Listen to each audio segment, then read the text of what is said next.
Friends, ఇప్పుడు మనం ఎక్కడున్నామంటే వారణాసిలో ఉన్నామంట.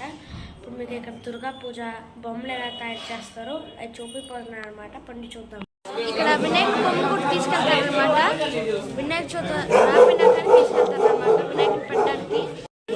ఈ బొమ్మను చూసారు అసలు ఎంత బాగుందో చూడండి ఫ్రెండ్స్. ఇప్పుడు మీకు చూపిపోతున్నాను అనమాట. ఇప్పుడు మీకు బొమ్మలు చూపిపోతున్నాను అనమాట. చూడండి ఫ్రెండ్స్, ఇదిగోండి చూడండి ఫ్రెండ్స్, ఇన్ని బొమ్మలు ఉన్నాయి అనమాట. వినాయకుడి బొమ్మలు కూడా ఉంటాయి అనమాట ఫ్రెండ్స్. ఇదిగోండి చూడండి, గోల్డెన్ అనమాట బొమ్మ. ఇదిగోండి ఫ్రెండ్స్, ఇదిగోండి ఫ్రెండ్స్.